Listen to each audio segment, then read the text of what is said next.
वाली बहू। शादी के पहले से ही विभा को कपड़े धोने का बड़ा शौक था।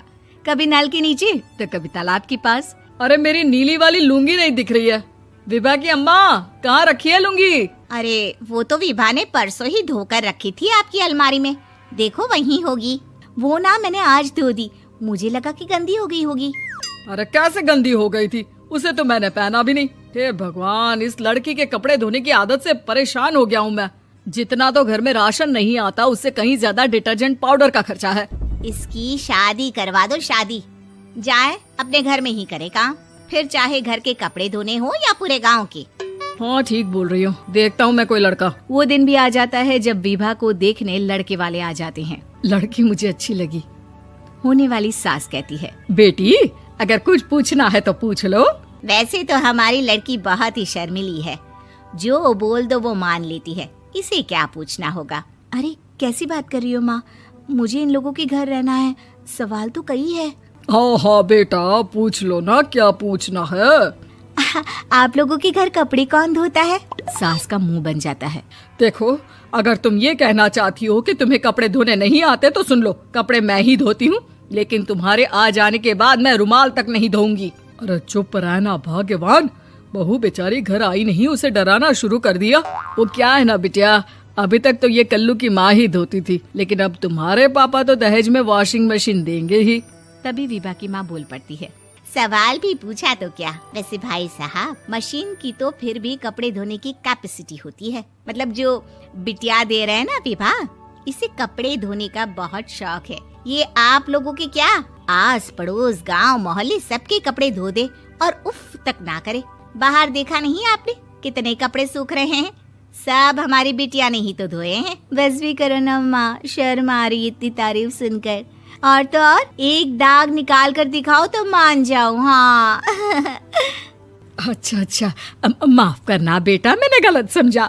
हमें तो रिश्ता बहुत पसंद है। और ऐसे जुड़ जाता है रिश्ता कपड़े धोने का शौक रखने वाली विभा का। उसकी शादी हो जाती है कोयला फैक्ट्री में काम करने वाले कल्लू के साथ। शादी के बाद अचानक विभा चिल्लाती हुई सास के पास आती है। सासू माँ, अरे सासू माँ कहाँ है आप?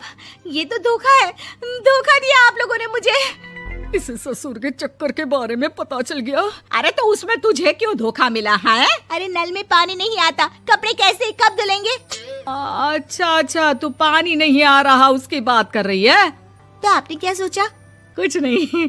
अच्छा, तेरी माँ ने कहा था कि कपड़े धोने का शौक है तुझे, याद आया मुझे। शौक बोलकर कपड़े धोने वाले मेरे जुनून को कम ना आके सासू माँ, कपड़ा धोना मेरा गुरूर है।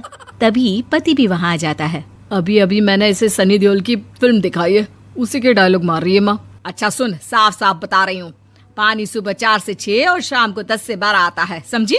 विभा टाइमिंग सुनकर हैरान हो जाती है। ये क्या भूतों का मोहल्ला है?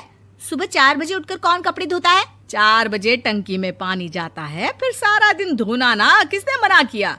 अरे कैसी बात कर रही हैं? 200 लीटर की टंकी में कितने कपड़े धो लूंगी मैं? सुबह ही उठ जाऊंगी मैं। अब क्या था, विभा सुबह 4 से लेकर रात के 12 बजे तक कपड़े ही धोती रहती। एक रोज सास पड़ोस से निकलकर कहीं जा रही होती है कि साथ वाली कहती है, हाँ कल्लू की माँ, जरा ये बताओ कि 2 साड़ी है, 2 ब्लाउज और एक पेटीकोट और एक नाड़े वाला लंबा कच्छा। हाँ तो?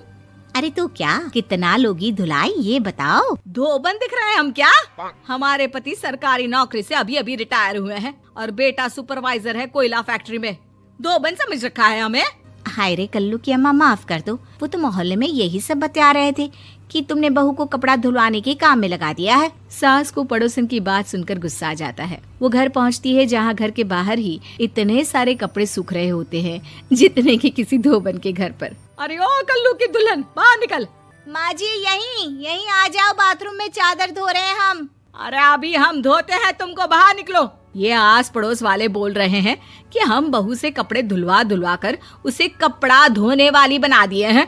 अरे छोड़ो ना माँ जी, किन लोगों की बातों में आती हो? आस पास के लोगों का तो काम ही होता है कि वो किसी तरह सास बहू को लड़ा दे। बहू सारे घर के कपड़े धोती है, ये क्या कम है? बोलिए। सास को भी लग जाता है कि वो बहू का ये सनकीपन नहीं छुड़वा सकती, इससे अच्छा है कि खुद ही चुप हो जाए।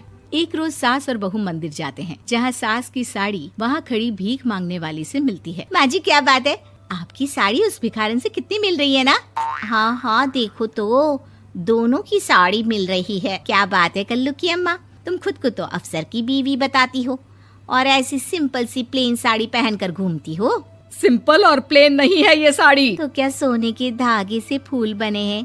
कुछ भी सासू माँ, कुछ भी। हाँ बने थे इस साड़ी में सोने के धागे से फूल। मेरे पति लेकर आए थे मद्रास से स्पेशली मेरे लिए 10,000 की। ताहे भाई साहब इस भिखारन के लिए भी सेम टू सेम साड़ी लेकर आए होंगे 10,000 की।